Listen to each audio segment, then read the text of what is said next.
बेटा जरा देख के बताना किसका अनम्यूट है। सर अक्षय कुमार। अक्षय कुमार,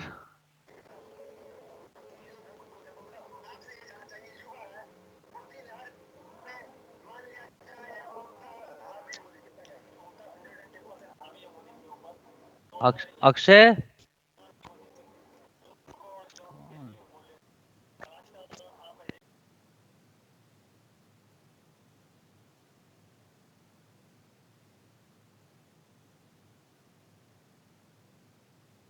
हाँ, आज का जो टॉपिक है वो है म्यूटेशन थ्योरी। तो बताइए, ये बताइए लेमार्क्स थ्योरी, डार्विन्स थ्योरी और जर्मप्लाज्म थ्योरी, तीनों थ्योरी के लिए क्लियर हो गई आप लोगों को? Yes sir. सर ठीक है, चलिए। अब बेटा जो म्यूटेशन थ्योरी थी, म्यूटेशन थ्योरी को देने वाले जो साइंटिस्ट का नाम है, उनका नाम है ह्यूगो डी व्रीज। क्या नाम है? Hugo de Vries. Hugo de Vries, है ना। और उन्होंने 1901 पर एक प्लांट था जिसका नाम था इवनिंग प्रिमरोज। क्या नाम था प्लांट का? Evening primrose. हाँ, इवनिंग प्रिमरोज की वाइल्ड वैरायटी ली थी इन्होंने, जिसका जूलॉजिकल नेम है ओइनोथेरा लामार्कियाना। उसके ऊपर इन्होंने वर्क किया था, और वर्क करने के बाद इनकी कुछ ऑब्जर्वेशन क्रिएट हुई थी, और उस ऑब्जर्वेशन को इन्होंने एक बुक में लिखा था, और उसको नाम दिया था म्यूटेशन थ्योरी। क्या नाम दिया था? Mutation theory. हाँ, तो लिखो, लिखा है इन 1901 Hugo de Vries proposed the mutation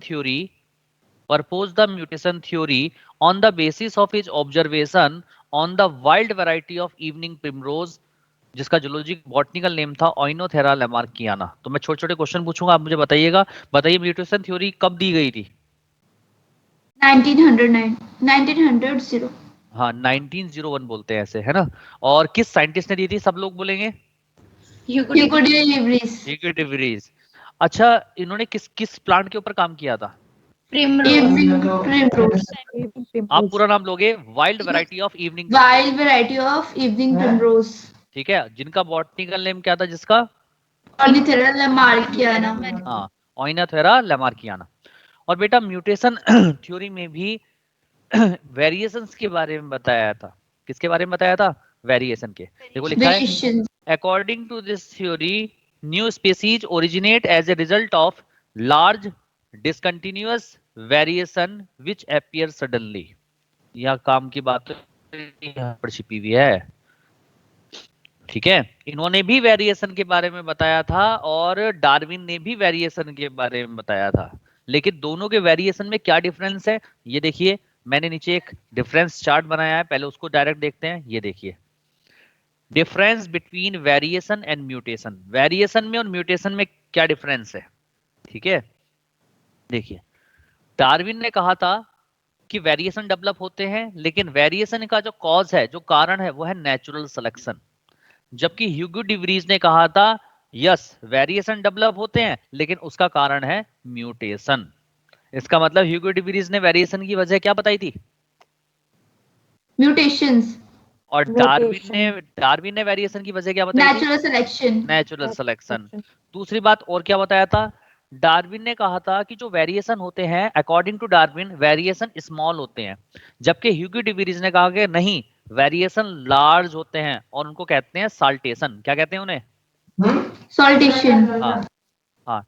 Darwin ने कहा था कि वेरिएशन जो है कंटिन्यूअस होते हैं, यानी कि एक जनरेशन से दूसरी जनरेशन, दूसरी से तीसरी जनरेशन में ट्रांसफर होते रहते हैं। लेकिन ह्यूगो डी व्रीज ने कहा था नहीं, वो डिसकंटिन्यूअस होते हैं। डार्विन ने कहा था कि वेरिएशन जो होते हैं यूनिडायरेक्शनल होते हैं, केवल एक ही डायरेक्शन में मूव कर सकते हैं। ह्यूगो डी व्रीज ने कहा था कि नहीं, इन एनी डायरेक्शन, किसी भी डायरेक्शन में मूव कर सकते हैं। डार्विन ने कहा था कि वेरिएशन स्लोली डेवलप होते हैं। ह्यूगो डी व्रीज ने कहा था कि नहीं, वेरिएशन एब्रप्टली, यानी कि सडनली अपीयर होते हैं, एकदम से सिंगल स्टेप प्रोसेस है, एकदम प्रोड्यूस होते हैं। डार्विन ने कहा था कि वेरिएशन ग्रेजुअल प्रोसेस है, यानी कि ग्रेजुअल का मतलब होता है स्टेप बाय स्टेप, यानी कि थोड़े थोड़े थोड़े थोड़े करके जो है वेरिएशन इकट्ठे होते रहते हैं, फिर बाद में एक बड़ा चेंज ला देते हैं, जिसकी वजह से एक नई स्पीसीज बनती है। यानी कि ग्रेजुअल प्रोसेस है, तो बताओ टाइम ज्यादा लगेगा कम लगेगा? टाइम ज्यादा लगेगा। यस, तो ब्रैकेट में लिखा है लॉट ऑफ टाइम, यानी कि लॉट ऑफ टाइम, यानी कि ज्यादा टाइम लेते हैं वेरिएशन। जबकि ह्यूगो डी व्रीज ने कहा था कि नहीं, वेरिएशन एक सिंगल स्टेप प्रोसेस है जिसमें बहुत कम टाइम लगता है, यानी कि लेस टाइम लगता है। ठीक है, तो इस तरीके से ह्यूगो डी व्रीज ने कहा कि single step large mutation according to Hugo de Vries is called saltation. यानी कि ह्यूगो डे व्रीज ने कहा कि जो म्यूटेशन होती है वो एक सिंगल स्टेप लार्ज म्यूटेशन को ह्यूगो डे व्रीज ने नाम दिया सॉल्टेशन। क्या नाम दिया? सॉल्टेशन। सॉल्टेशन। तो इस तरीके से जो है ये डिफरेंसेस जो थे, ये डिफरेंसेस जल्दी से लिखे नहीं रहते बुक के अंदर, इसलिए क्वेश्चन गलत होते हैं। आप लोगों को डिफरेंस बहुत अच्छे से क्लियर हो गए होंगे। तो बताओ डार्विन ने वेरिएशंस को बारे में क्या बताया था कि वेरिएशन का कारण क्या है? जल्दी आंसर देते जाएं। Natural selection. और ह्यूगो डे व्रीज ने क्या कहा था? म्यूटेशन। म्यूटेशन। अच्छा, अकॉर्डिंग टू डार्विन वेरिएशन कैसे होते हैं? स्मॉल होते हैं, स्मॉल होते हैं, कंटिन्यूअस टाइम होते हैं। टेकिंग होते हैं, स्लोली होते हैं। बेटा देख के बोलो, देख के बोलो। स्मॉल होते हैं, कंटिन्यूअस होते हैं, यूनिडायरेक्शनल होते हैं, स्लोली डेवलप होते हैं एंड ग्रेजुअल प्रोसेस है, लॉट ऑफ टाइम इनटेक करते हैं। बात समझ में आई? जबकि ह्यूगो डे व्रीज में जो म्यूटेशन है वो कैसा है? म्यूटेशन की वजह से जो वेरिएशन होते हैं वो कैसे होते हैं? लार्ज होते हैं, डिसकंटिन्यूअस होते हैं, इन एनी डायरेक्शन, किसी भी डायरेक्शन में हो सकते हैं, एब्रप्टली होते हैं यानी कि सडनली अपियर हो जाते हैं, और सिंगल स्टेप प्रोसेस है जिसमें लेस टाइम लगता है। अरे क्लियर है आप लोगों को डिफरेंस? Yes sir. ठीक है, तो अब ऊपर ही चले जाते हैं, ये चीज यहाँ पे लिखी हुई है। तो इस तरीके से main features of mutation theory क्या थे? Main feature of mutation theory क्या था? देखो बेटा, जो ह्यूगो डे व्रीज ने था, देखो डार्विन ने तो ये कहा था कि जैसे जैसे स्ट्रगल फॉर एग्जिस्टेंस होता है, लोगों इंडिविजुअल्स के बीच में फाइट होती है स्ट्रगल के लिए, तो वेरिएशन डेवलप होते हैं। अगर वेरिएशन नेचर सेलेक्ट कर लेती है तो उन इंडिविजुअल्स को हम नाम देते हैं फिटेस्ट, और वो फिर रिप्रोड्यूस करके एक नई स्पीसीज बना देते हैं। बताया था ये बात? Yes sir. ठीक है। हाँ, लेकिन इन्होंने यहाँ पर क्या कहा कि देखो, इन्होंने कहा कि देखो ऐसा है, जैसे जैसे टाइम बीतता है वैसे वैसे जो पॉपुलेशन के इंडिविजुअल्स हैं उन सभी में म्यूटेशन होती रहती है, लेकिन उस म्यूटेशन का तभी पता लगता है जब एनवायरनमेंट में क्या होता है? चेंज आता है। चेंज आता है। जब एनवायरनमेंट में क्या आता है? चेंज आता है। चेंज आता है। ठीक है, जैसे ऐसे समझ के समझो, जैसे मैं आपकी क्लास को पढ़ा रहा हूँ, और मैंने कहा मेरी क्लास के अंदर 100 स्टूडेंट है, 100 स्टूडेंट है। मैंने पूछा बच्चों आप लोगों की पढ़ाई कैसे चल रही है? आप सभी ने कहा कि सर बहुत बढ़िया पढ़ाई चल रही है, और आपने कह दिया और मैंने मान लिया। लेकिन मेरे दिमाग में एक डाउट आया, मैंने कहा यार सब बच्चों की 100 बच्चों की पढ़ाई अच्छी तो नहीं चल सकती। तो मैंने सोचा सडनली इनका टेस्ट ले लेता हूँ, तो मैंने एक टेस्ट पेपर सब में बांट दिया। तो जिनकी लिटरली पढ़ाई अच्छी चल रही होगी उनके मार्क्स बहुत बढ़िया आएंगे, और जिनकी पढ़ाई अच्छी नहीं चल रही उनके मार्क्स खराब आएंगे। यानी कि इस तरीके से मुझे पता लग जाएगा कि कितने स्टूडेंट पढ़ाई करने वाले हैं, कितने स्टूडेंट पढ़ाई नहीं कर रहे हैं। बात समझ में आई या नहीं आई? बोलो। Yes sir. और वैसे तो सभी कह रहे थे कि पढ़ाई अच्छी चल रही है। सेम इसी तरीके से म्यूटेशन की कहानी है कि म्यूटेशन तो सभी इंडिविजुअल्स में हो रहा है, लेकिन वो एनवायरनमेंट के लिए फेवरेबल है या अनफेवरेबल है उसका पता तभी लगेगा जब एनवायरनमेंट में क्या आएगा? चेंज आएगा, यानी कि जब टेस्ट होगा। जो फेवरेबल होगा वो सरवाइव कर जाएगा, नई स्पीसीज बनाएगा, जो फेवरेबल नहीं होगा वो क्या हो जाएगा? खत्म हो जाएगा। नई बात समझ में आई आपको? Yes sir. ठीक है, तो वो चीज यहाँ लिखी है। Mutation arise from time to time among the individual of a naturally breeding population. जो नेचुरली ब्रीडिंग पॉपुलेशन होती है, उसके जो इंडिविजुअल्स होते हैं उन पे टाइम के अकॉर्डिंग क्या होता रहता है? म्यूटेशन होता रहता है। और म्यूटेशन कैसा होता है? हेरिटेबल होता है। हेरिटेबल का मतलब पेरेंट्स से बच्चों में जा सकता है, हेरिटेबल होता है, एंड एस्टेब्लिश न्यू फॉर्म और स्पीसीज, और एक नई फॉर्म या नई स्पीसीज को बना सकता है। बात समझ में आई नहीं आई? Yes sir. ठीक है। अच्छा, according to Hugo de Vries mutation कैसा होता है? Mutation are large and appear suddenly, एकदम से अपीयर होते हैं। ठीक है, और म्यूटेशन में अकर इन एनी डायरेक्शन, और किसी भी डायरेक्शन में हो सकते हैं, नीचे लिखवाया था अभी। क्लियर है सब लोगों को mutation theory? Yes sir. Any direction मतलब हुआ? इन एनी डायरेक्शन का मतलब ये हुआ किसी भी डायरेक्शन में हो सकता है, जरूरी नहीं है कि डोमिनेंट डायरेक्शन में हो, रेसेसिव डायरेक्शन में भी हो सकता है। म्यूटेशन तो डोमिनेंट भी कैरेक्टर डेवलप करता है, रेसेसिव कैरेक्टर भी डेवलप करता है, किसी भी डायरेक्शन में होता है। ठीक है, बोलो। यस सर, ठीक है। अच्छा, हार्डी वीनबर्ग प्रिंसिपल तो मैं पढ़ा चुका हूँ पूरा। Yes yes sir. सर। चलिए, अच्छा अब स्टार्ट होगा हमारा आज का टॉपिक, स्पेसिएशन, चलिए स्पेसिएशन आज का टॉपिक है, स्पेसिएशन। पढ़ा दिया स्पेसिएशन? सर पढ़ा दिया ये। पढ़ा दिया ना ये शायद। हाँ हाँ, मुझे शायद यहाँ तक याद आ रहा है मैंने ये भी पढ़ा दिया है। हाँ यहाँ से स्टार्ट। ये सर कंबाइन क्लास ली थी ना मैंने, तो उसमें होगा। हाँ हाँ हाँ। अब यहाँ पर बेटा बच्चे ने हेडिंग नहीं डाल रखा, आप लोग हेड डाल दो, origin and evolution of plants. ये जो एक डायग्राम है आपके सामने, ये है। एक मिनट जरा मैं एसी बंद कर दूं।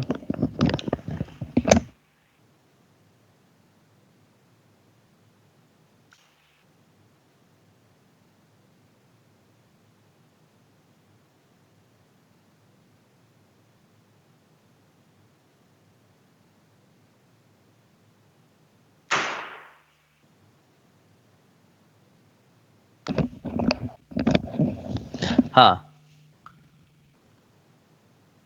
तो बेटा देखो, तीन तरीके का हम इवोल्यूशन यहाँ पे पढ़ेंगे अभी। Origin and evolution of plants, फिर पढ़ेंगे एनिमल्स, और फिर पढ़ेंगे ह्यूमन।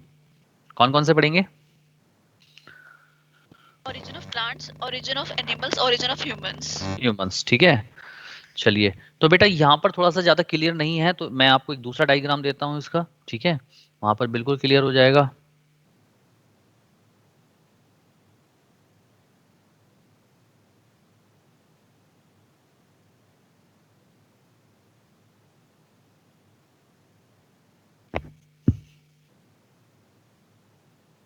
दिखाई दे रहा है सबको? Yes, sir. ठीक है, चलिए मैं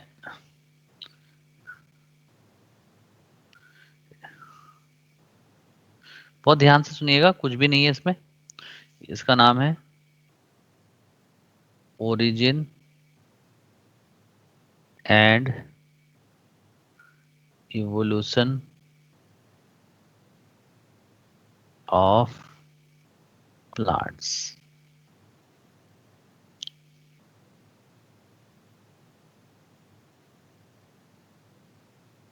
ठीक है बच्चों, स्टार्ट करते हैं।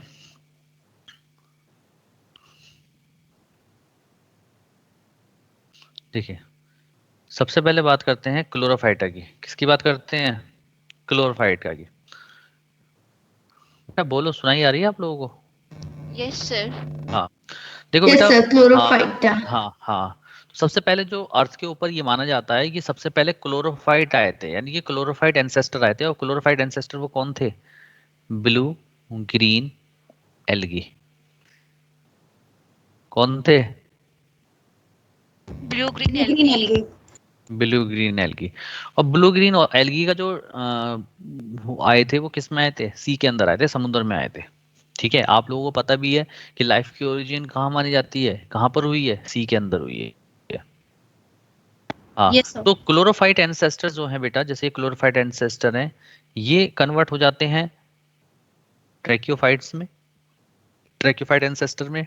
ट्रैक्योफाइट कन्वर्ट हो जाते हैं राइनिया टाइप में, और फिर राइनिया टाइप कन्वर्ट हो जाते हैं साइलोफाइटोन में। किसमें कन्वर्ट हो जाते हैं? साइलोफाइटोन। साइलोफाइटोन। साइलोफाइटोन। ठीक है, तो बेटा जो क्लोरोफाइट एंसेस्टर हैं, जब क्लोरोफाइट एंसेस्टर ट्रैक्योफाइट्स के अंदर कन्वर्ट हो रहे थे, तो ट्रैक्योफाइट्स वो होते हैं जिनके अंदर वेस्कुलर बंडल मिलता है। क्या मिलता है? Vascular bundle. बंडल। और वेस्कुलर बंडल क्या होते हैं? Xylem Xylem. And phloem. Phloem. Phloem. यानी कि जिन जाइलम एंड प्लांट्स के अंदर फ्लोएम। जाइलम और फ्लोएम प्रेजेंट है, वो इसमें मिलते हैं। ठीक है, तो जिस वक्त क्लोरोफाइट एंसेस्टर जो है ट्रैक्योफाइट एंसेस्टर में कन्वर्ट हो रहे थे, तो उनके बीच में से एक ब्रांच निकल गई थी। उनके बीच में से क्या निकली थी? एक, ब्रांच। Branch. देखिए जा रही है ब्रांच, ये ब्रांच निकल गई। ठीक है, और ये ब्रांच जो है, देखो, इस ब्रांच ने आगे जाके बनाए थे ब्रायोफाइट्स। क्या बनाए थे? ब्रायोफाइट। ब्रायोफाइट। Bryophytes. अब इससे पहले आप एक छोटा सा पॉइंट समझेंगे, क्योंकि चीजों को सही से समझ में आना चाहिए। रुकिए एक मिनट।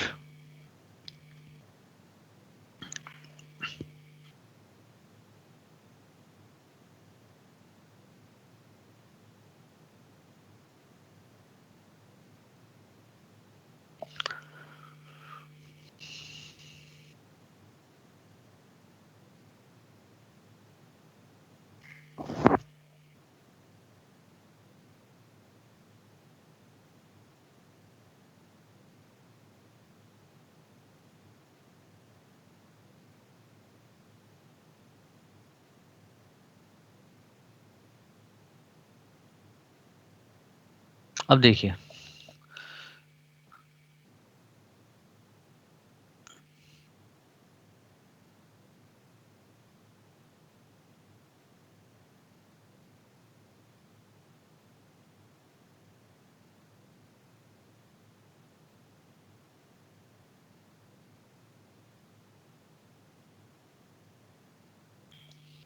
ठीक है। अब एक बात देखिए, इस तरीके की लाइनें जो है आपको इवोल्यूशन में मिलेंगी। देखिए ये जो पॉइंट है, ये किसको बता रहा है कि यहाँ से क्या चीज हो रही है? ओरिजिन हो रहा है सर। ओरिजिन, ओरिजिन हो रही है। और ओरिजिन होने के बाद क्या हुआ, देखिए उस तरीके ऐसे लाइन खींच लीजिए आप, इससे आपको एक चेंजेस का पता लगेगा।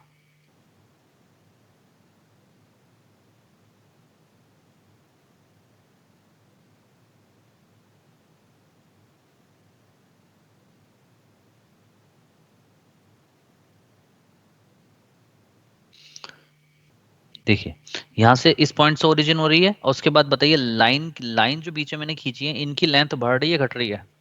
बढ़ रही है। बढ़ रही है। यानी कि इस पॉइंट तक जो है, जो एनिमल्स का नंबर है वो क्या हुआ? इंक्रीज हुआ। क्या हुआ बेटा, सब लोग बोलो। इंक्रीज हुआ सर। इंक्रीज हुआ। और उसके बाद देखो सारी लेंथ जो है बिल्कुल इक्वल है, इसका मतलब इसके बाद, कांस्टेंट हो गया। इसके बाद क्या हो गया? कांस्टेंट। मीनिंग समझ में आया सबको? हाँ जी। सेम इस तरीके से इधर देखिए, अगर Yes, हम इधर sir. लाइन खींचते हैं, लाइन खींच दीजिए। अब ये हमने इसका सेंटर मान लिया, सेंटर से देखिए लाइन देखिए,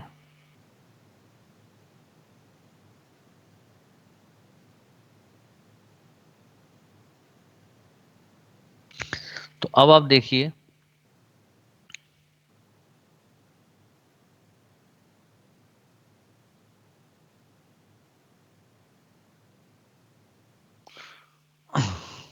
ठीक है। अब आप देखिए इसमें चेंजेस, यहाँ पे देखो लाइन की लेंथ इक्वल है, इतने पोर्शन में क्या हो रहा, क्या हुआ? कांस्टेंट रहा। Constant. Constant। उसके बाद ये इसका सेंटर है, तो सेंटर तक लगातार क्या हो रहा है? लाइन बढ़ रही है घट रही है? इंक्रीज हो गया सर। Increase. डिक्रीज हो रहा है। और उसके बाद क्या हो रहा है? वापस से डिक्रीज। Decrease. डिक्रीज हो रहा है। अब मेरे ख्याल से मीनिंग समझ जाओगे, ठीक है। तो इस तरीके से लाइनिंग को यहाँ पर देखना है, इसी तरीके से लाइनिंग को यहाँ पर देखना है। अब आप देखिए, क्लोरोफाइट एंसेस्टर और ट्रैक्योफाइट एंसेस्टर के बीच में से जो ब्रांच निकली है, ये ब्रांच देखिए, इस पॉइंट से देखिएगा आप सही से देखिएगा बिल्कुल ध्यान से, इस पॉइंट्स पे देखिए, इस पॉइंट्स पे क्या हुई है? ओरिजिन। ओरिजिन हुई है। Yes sir. और यहाँ तक नंबर क्या हुआ है? Increase. Increase. Increase. Increase. Number क्या हुआ है? इंक्रीज। और उसके बाद देखिए, उसके बाद क्या हो गया है? Constant. कांस्टेंट। And constant. यानी कि आज तक ब्रायोफाइट्स का नंबर जो है वो क्या है? कांस्टेंट। constant. कांस्टेंट है। नई बात समझ में आई? Yes sir. ठीक यस है। सर। Hi, sir. और ब्रायोफाइट्स जो होते हैं, ब्रायोफाइट्स एक ऐसे एनिमल्स थे, ऐसे प्लांट्स थे जो पानी और लैंड दोनों का यूज करते थे, क्योंकि इनके अंदर सिलेटेड स्पर्म होते थे, तो फर्टिलाइजेशन में फर्टिलाइजेशन के लिए वाटर की जरूरत थी, और इन लैंड की भी जरूरत थी। इसीलिए इनको कहा जाता है एम्फीबियन ऑफ प्लांट किंगडम। क्या कहा जाता है इन्हें? Amphibians of Amphibian of plant kingdom. Plant kingdom. तो ये माना जाता है कि पानी से लैंड के ऊपर जो प्लांट्स आए हैं, वो उनको लाने वाले कौन है? कौन कनेक्टिव लिंक का काम करते हैं? ब्रायोफाइट्स। Bryophytes. ठीक है। उसके बाद जो है, फिर क्लोरोफाइट्स कन्वर्ट हो गए ट्रैक्योफाइटा में। ट्रैक्योफाइटा के अंदर वेस्कुलर बंडल प्रेजेंट थे, जाइलम और फ्लोएम। फिर ट्रैक्योफाइट कन्वर्ट हो गए राइनिया टाइप में। किस में कन्वर्ट हो गए? Rhynia type. Rhino हाँ type. हाँ, तो राइनिया टाइप जब कन्वर्ट हुए तो उनके बीच में से भी एक ब्रांच निकल गई, उनके बीच में से भी एक ब्रांच निकल गई, और उस ब्रांच ने बनाए जूस्टेरोफाइलम। ब्रांच ने क्या बनाए? जूस्टेरोफाइलम। जूस्टेरोफाइलम। अब आप देखो, मैंने आप लोगों को एरा बताए थे, और मैंने कहा था एरा डिवाइड हो जाते हैं पीरियड में, और पीरियड डिवाइड हो जाते हैं इपोच में। बताया था नहीं बताया था? Yes sir. इपोच। हाँ, तो देखो ये पैलियोजोइक एरा है, और पैलियोजोइक एरा में कितने पीरियड्स हैं? देखो 4 पीरियड दिखा रखे हैं, Silurian period, Devonian period, Carboniferous period और पर्मियन पीरियड। फिर पैलियोजोइक एरा के बाद आ जाता है मीजोजोइक एरा, उसके 3 पीरियड्स होते हैं ट्राइएसिक पीरियड, जुरासिक पीरियड और क्रेटेशियस पीरियड। सीनोजोइक एरा आ जाता है जिसके 2 पीरियड हैं, टर्सरी पीरियड और क्वाटरनरी पीरियड। याद आ रहा है? Yes sir. Yes sir. तो आज की तारीख में जो चल रहा है, जो मॉडर्न टाइम है, जो आज की तारीख में कौन सा एरा चल रहा है? सीनोजोइक। सीनोजोइक। और कौन सा पीरियड चल रहा है? क्वाटरनरी। क्वाटरनरी। और कौन सा इपोच चल रहा है? होलोसीन। कौन सा इपोच चल रहा है? होलोसीन। होलोसीन। क्लियर है सब लोगों को? तो बेटा जिस वक्त ट्रैकियोफाइटा राइनिया टाइप में कन्वर्ट हुए तो उनके बीच में से भी एक ब्रांच निकल गई और उस ब्रांच ने बनाया जूस्टेरोफाइलम। क्या बनाया? जूस्टेरोफाइलम। अब ये जो जूस्टेरोफाइलम है बेटा, ये 2 पार्ट्स में डिवाइड हो गए। कितने पार्ट्स में डिवाइड हो गए? 2 पार्ट्स। हाँ, एक तरफ आर्बोरिसेंट लाइकोपोड्स बने और दूसरी तरफ बने हर्बेसियस लाइकोपोड्स। दिखाई दे रहा है सबको? Yes sir. ठीक है। आर्बोरिसेंट लाइकोपोड्स देखो पर्मियन पीरियड में ही खत्म हो गए। पर्मियन पीरियड में देखो, पर्मियन के सामने देखो, यहीं पे लाइन पे खत्म हो गए। अरे देख रहे हैं? Yes sir. ठीक है। सर। लेकिन हर्बेसियस लाइकोपोड्स आज तक प्रेजेंट है। हर्बेसियस लाइकोपोड्स आज तक प्रेजेंट हैं। बात समझ में आ रही है या नहीं आ रही है? तो बताओ बेटा, हर्बेसियस लाइकोपोड्स और आर्बोरिसेंट लाइकोपोड्स के एंसेस्टर कौन है? जूस्टेरोफाइलम। जूस्टेरोफाइलम। और जूस्टेरोफाइलम के एंसेस्टर कौन है? ट्रैकियोफाइट एंसेस्टर। और ट्रैकियोफाइट। ट्रैकियोफाइट के एंसेस्टर कौन है? क्लोरोफाइट। क्लियर है सब लोगों को? हाँ जी सर। ठीक है। इसके बाद बेटा अब बने राइनिया टाइप। राइनिया टाइप जो है कन्वर्ट हो गए साइलोफाइटोन में। किस में कन्वर्ट हो गए? साइलोफाइटोन। हाँ, और जैसे ही कन्वर्ट हुए तो राइनिया टाइप प्लांट्स जो हैं ये अर्थ से एक्सटिंक्ट हो गए, लुप्त हो गए। ये क्या हो गए? एक्सटिंक्ट हो गए। हाँ, लुप्त हो गए। अब ये अर्थ पे नहीं है। ठीक है।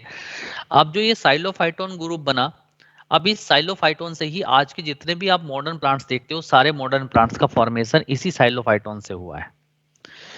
साइलोफाइटोन, कुछ साइलोफाइटोन के मेंबर से बन गया इस सिनेप्सिडा जिसको बोलते हैं हॉर्स टेल्स। कुछ साइलोफाइटोन कन्वर्ट हो गए फंस में, कुछ साइलोफाइटोन कन्वर्ट हो गए जिंकुको में, कुछ साइलोफाइटोन ने बना लिया कॉनिफर्स में कन्वर्ट हो गए, कुछ साइलोफाइटोन ने निटेल्स बना लिए। ठीक है। और कुछ साइलोफाइटोन कन्वर्ट हो गए प्रोजिम्नोस्पर्म में। किस में कन्वर्ट हो गए? प्रोजिम्नोस्पर्म्स। हाँ, और प्रोजिम्नोस्पर्म से बने सीड फन। क्या बने? Seed forms. Seed fern. और सीड फन से 2 ब्रांचेस में डिवाइड हो गया। ये कितनी ब्रांच में डिवाइड हो गया? 2 ब्रांचेस। 2 ब्रांचेस में। एक ब्रांच ने बना दिया साइकेट्स और दूसरी ब्रांच ने बना दिया डाइकोटिलिडोन यानी कि डाइकोट्स। और डाइकोट्स के बाद बने थे मोनोकोट्स, मोनोकोटिलिडोन। तो डाइकोटिलिडोन और मोनोकोटिलिडोन बोथ आर द एंजियोस्पर्म यानी कि फ्लावरिंग प्लांट्स हैं। अरे बात समझ में आई? इसीलिए आज की तारीख में अर्थ पे सबसे ज्यादा क्या है? सबसे ज्यादा डोमिनेंट, यस, एंजियोस्पर्म। आप एंजियोस्पर्म आप देख भी सकते हो यहाँ पर आप देख सकते हो एंजियोस्पर्म यहाँ से लेकर यहाँ तक है, बाकी सबका नंबर देखो कम है। Yes sir. देख रहे हैं आप? तो इसका मतलब आज की तारीख में सीनोजोइक एरा में मोस्ट डोमिनेंट प्लांट्स कौन से हैं? एंजियोस्पर्म। एंजियोस्पर्म। इसीलिए आपको अर्थ पे सबसे ज्यादा एंजियोस्पर्म दिखाई देते हैं। तो बताइए समझ में आया नहीं आया पूरा इवोल्यूशन? Yes sir. बाकी बच्चों को एक बार बता तो दो। Yes sir. यस। ठीक है। Yes sir. तो इसका एक स्क्रीनशॉट ले लें आप लोग, एक स्क्रीनशॉट ले लें। वहां से ज्यादा अच्छा यहाँ पे दे रखा है, यहाँ बिल्कुल क्लियर है। तो एक स्क्रीनशॉट ले लें आप लोग। यस हो गया, ले लिया। ले लिया सबने? चलिए। Yes sir. किसी को कोई डाउट तो नहीं रहा इसमें? सर इसमें ये भी याद करना होगा ना सबको कि कौन कौन से पीरियड में ये ओरिजिन हुए। बेटा देखो, इसमें ज्यादा कुछ नहीं पूछा जाता। ठीक है। अब जैसे हर्बेसियस हैं, फंस हैं, कॉनिफर्स हैं, साइकेट्स हैं, ये सब जुरासिक में बने थे, क्रेटेशियस में ये आए थे। ठीक है ना? तो थोड़ा थोड़ा हल्का हल्का आइडिया आपको हर चीज का होना चाहिए। बाकी जब तुम क्वेश्चंस करोगे तो आपको क्वेश्चन करने से ही आइडिया लग जाएगा कि किस टाइप के क्वेश्चन आते हैं। बात समझ में आई नहीं आई? Yes sir. यस ठीक है। सर। अब यही जो बात मैंने लिखवाई यहाँ पे समझाई है, इसी को थोड़ा सा मैं रिटर्न फॉर्म में भी आप लोगों को दे देता हूँ जिससे आप पढ़ने में आसान हो जाए। तो चलिए रिटर्न फॉर्म में आ जाओ। अपनी कॉपी पे लिखना पड़ेगा या फिर स्क्रीनशॉट लोगे? लिख लेंगे सर। स्क्रीनशॉट ले। अगर लिखना है तो लिख लो, जैसा भी ठीक लगे आप कर लो। ये देखिए जो बात मैंने समझाई है वो यहाँ पे लिखी हुई है। लिखो पहली line, Zosterophyllum is a genus of vascular plants which diverged from tracheophytes in the Silurian period. These were dominant in Silurian and Devonian period. जो बातें मैंने समझाई है ना वही चीज यहाँ पे लिखी हुई है। जल्दी जल्दी कॉपी में नोट कर दो, और लिखते समय पढ़ते भी जाओ, एक एक लाइन समझ में आएगी, नहीं लाइन है कोई समझ में आए तो मुझसे पूछ लेना, समझ में सारी लाइन आ जाएंगी।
लिख लिया बच्चों?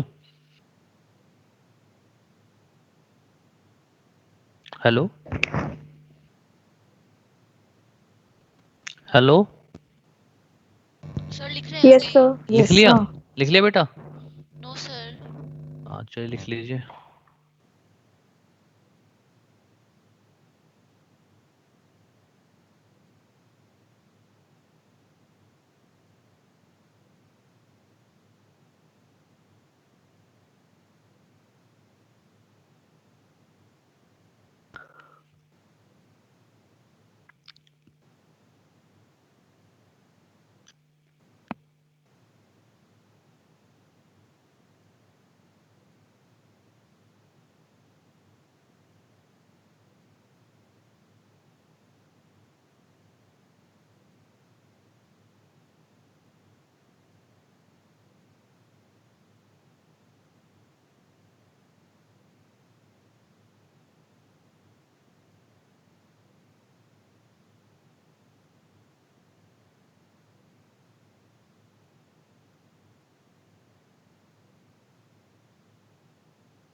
Done, sir. लिख लिया। चलिए तो एनिमल का स्टार्ट करें। सब लोगों ने लिख लिया? Yes, sir. चलिए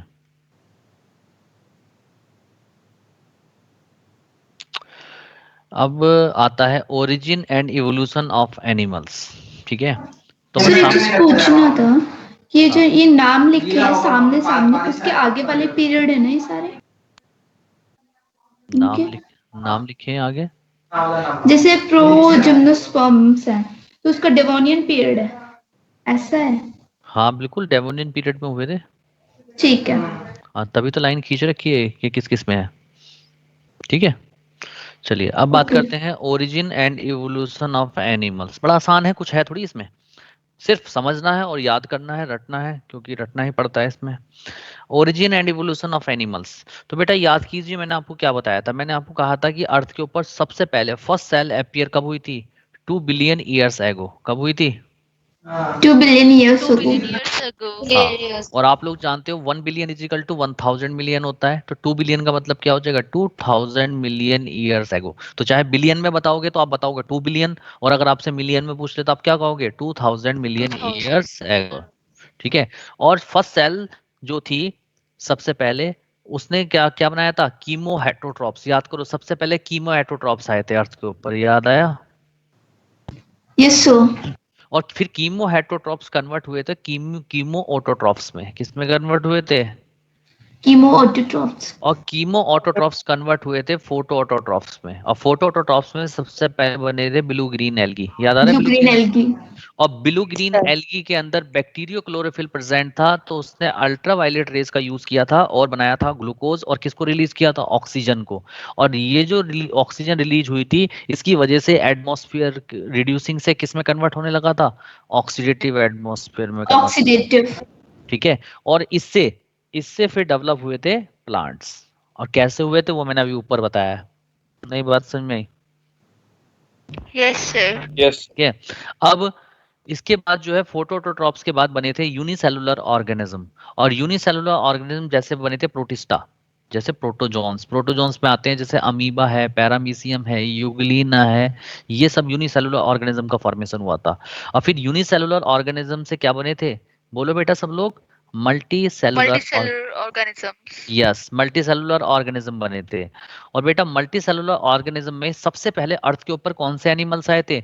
इनवर्टिब्रेट्स, Invertebrates. जिनके अंदर नोटोकॉर्ड एब्सेंट थी, यानी कि नॉन कॉर्डेट्स आए थे सबसे पहले अर्थ पे। और उसके बाद आए थे कॉर्डेट्स, और कॉर्डेट्स में भी सबसे पहले क्या आए थे? जॉलेस्ट फिश। जॉलेस्ट फिश जिसको हमने एक Cyclostoma. जिसमें एक गनेथा में रखा था, साइक्लोस्टोमेटा। बिल्कुल ठीक है, और साइक्लोस्टोमेटा में दो एग्जांपल बताए थे मैंने, पेट्रोमाइजोन जिसको लैम्प्रे कहते हैं, और एक बताया था मिक्सिन जिसको हैगफिश बोलते हैं। Mixin. क्लियर? और फिर जॉलेस्ट फिश से डेवलप हुई थी जॉ फिश। क्या डेवलप हुई थी? Jawfish. Jawfish. ठीक है, और जॉ फिश कहाँ पर प्रेजेंट थी? वाटर में। कहाँ पे प्रेजेंट थी? Water. Water. वाटर में। अब इस जॉ फिश में एक ऐसी फिश, एक स्पेशल फिश थी जिसका नाम था लेटिमेरिया। लेटिमेरिया को सीलोकैंथ भी कहते हैं और लेबोफिन भी कहते हैं। क्या बोलते हैं? Coelacanth और Coelacanth और Labophin. हाँ Labophin. हाँ, लोबेफिन भी बोलते हैं, ठीक है ना। और ये लेटिमेरिया जो था बेटा, लेटिमेरिया जो फिश थी, इसके जो फिन्स थे जिनसे ये तैरती थी, वो बड़े स्ट्रॉन्ग और स्टाउट थे, हार्ड थे। स्ट्रॉन्ग एंड स्टाउट फिन्स थे। इसी स्ट्रॉन्ग एंड स्टाउट फिन्स की वजह से सबसे पहले ये जो मछली थी पानी से लैंड पर आई थी, यानी कि फर्स्ट मूव ऑन लैंड। किस पे मूव करके आई थी? Land पर. लैंड पे। तो ये माना जाता है कि इसी लैटिमेरिया से जो है एम्फीबियंस की ओरिजिन हुई है, यानी कि अर्ली एम्फीबियंस का जो ओरिजिन हुआ है वो किससे हुआ है? Latimeria. लैटिमेरिया से। और ये मानते हैं कि लैटिमेरिया उस वक्त एक्सटिंक्ट हो चुकी थी, अर्थ से लुप्त हो गई थी, ये लोग मानते थे। लेकिन 1938 में साउथ अफ्रीका में इसको फिर फर्स्ट कैप्चर किया गया। और जब फर्स्ट कैप्चर हो गया तो इसको तो पता लगा कि इतनी पुरानी फिश है लेकिन आज भी प्रेजेंट है, इसीलिए इसको कहा लिविंग फॉसिल। Living fossil. क्योंकि ओल्डेस्ट है, ओल्डेस्ट फिश है, इसलिए फॉसिल कहा। और लिविंग क्यों कहा? क्योंकि जिंदा है। लिविंग फॉसिल्स का बात समझ में आई नहीं आई? Yes sir. Yes, sir. अब जो ये अर्ली एम्फीबियंस बने, इन अर्ली एम्फीबियंस से लेट एम्फीबियंस का डेवलप हुआ। किसका डेवलपमेंट हुआ? Late amphibians. Late amphibians. और जैसे ही लेट एम्फीबियन बने, अर्ली एम्फीबियन क्या हो गए? एक्सटिंक्ट हो गए, अर्थ से लुप्त हो गए, खत्म हो गए। ठीक है। अब जो लेट एम्फीबियंस थे बेटा, ये लेट एम्फीबियन, अब ये लेट एम्फीबियन कन्वर्ट हो गए अर्ली रेप्टाइल्स में। किसमें कन्वर्ट हो गए? Early reptile early reptile. हाँ, अर्ली रेप्टाइल्स ने। और ये जो अर्ली रेप्टाइल्स है बेटा, इन्हीं अर्ली रेप्टाइल्स से आज के मॉडर्न रेप्टाइल्स, बर्ड्स और मैमल्स की ओरिजिन हुई है। किस किस की ओरिजिन हुई है? मॉडर्न रेप्टाइल, बर्ड्स और mammals. Yes, modern reptiles, birds और मैमल्स की ओरिजिन किससे हुई है? अर्ली रेप्टाइल से। अर्ली ठीक है? रेप्टाइल। हाँ, कैसे हुई? अब क्या हुआ, कुछ अर्ली जो रेप्टाइल्स थे वो मूव इन वाटर, वाटर में मूव करके चले गए, पानी में चले गए, और उनको कहा गया इक्थियोसोरस। क्या कहा गया? इक्थियोसोरस। इक्थियोसोरस। यानी कि इक्थियोसोरस क्या है? इक्थियोसॉरस। डायनासोर्स थे जो पानी में रहते थे, और वो फिर क्या हो गए? एक्सटिंक्ट हो गए, अर्थ से खत्म हो गए। ठीक है। अब क्या हुआ, अर्ली रेप्टाइल्स जो थे ये 2 ग्रुप्स में डिवाइड हो गए। कितने ग्रुप्स में डिवाइड हो गए? 2 ग्रुप्स। हाँ, टू एक ग्रुप्स। ग्रुप, एक ग्रुप का नाम था सिनेप्सिडा और दूसरे ग्रुप का नाम था सोरेप्सिडा। कौन कौन से ग्रुप थे? सिनप्सिडा, सोरप्सिडा। सिनेप्सिडा और हाँ, सोरप्सिडा। सिनेप्सिडा जो थे बेटा, ये सिनेप्सिडा जो ग्रुप थे ये कन्वर्ट हो गए पैलिकोसोरस में, और पैलिकोसोरस कन्वर्ट हो गए ट्रैप्सिडा में, और ट्रैप्सिडा से बने मैमल्स। क्या बने? मैमल्स। तो अगर आपसे पूछें कि मैमल्स के एंसेस्टर कौन है, तो आप बताओगे ट्रैप्सिडा। आपसे पूछे ट्रैप्सिडा के एंसेस्टर कौन है, तो आप बोलोगे पैलिकोसोरस। और पैलिकोसोरस के एंसेस्टर कौन है? सिनेप्सिडा। और सिनप्सिडा। सिनेप्सिडा के एंसेस्टर कौन है? Early reptiles. Early reptile. ठीक है। और बेटा ये जो पैलिकोसोरस और ट्रैप्सिडा थे ये अब अर्थ से क्या हो चुके हैं? एक्सटिंक्ट हो चुके हैं, खत्म हो चुके हैं। बात समझ में आई नहीं आई? Yes sir. ठीक है। अब बात करते हैं सोरोप्सिडा की। ये जो सोरोप्सिडा थे, कुछ मेंबर सोरोप्सिडा के कन्वर्ट हो गए, टर्टल, टर्टल बना दिया, कुछ ने लिजार्ड बना दी, छिपकली बना दी। कुछ कुछ सोरोप्सिडा के मेंबर के अंदर मुंह के अंदर टीथ डेवलप हो गए, इसलिए उनको कह दिया टूथ एंसेस्टर थिकोडोंट कह दिया। और उनसे बने स्नेक, उनसे बना टोटरा, उनसे बने डायनासोर्स, और उन्हीं से ही बने बर्ड्स। अरे क्लियर है सब अरे लोगों ये को? टोटरा क्या है? टोटरा बेटा, आप लोगों ने वो सुनी होगी, गो। गो सुना है हिंदी में? पटरा नो, गो, चंदन गो, नहीं नहीं सुना? सुना।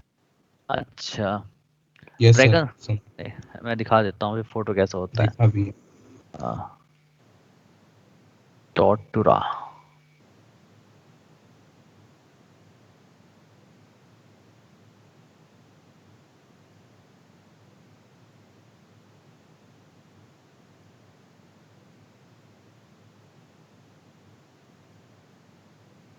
देखी होगी तुमने ये,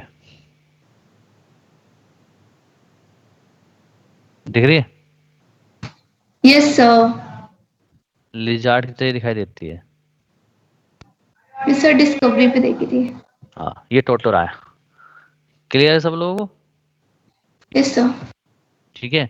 तो इस तरीके से सोरोप्सिडा से टर्टल भी बना, Yes, sir. सोरोप्सिडा से लिजार्ड बने, सोरोप्सिडा से थीकोडोंट बने, थीकोडोंट से स्नेक, टोटोरा, डायनासोर्स और बर्ड्स बनी। और डायनासोर्स भी क्या हो चुके हैं? एक्सटिंक्ट हो चुके हैं। क्लियर है? Yes, बोलो। sir. ठीक है। अब इसी को ही मैंने कलर्ड फॉर्म में भी दिखा देता हूं आपको। कलर्ड फॉर्म भी है मेरे पास की।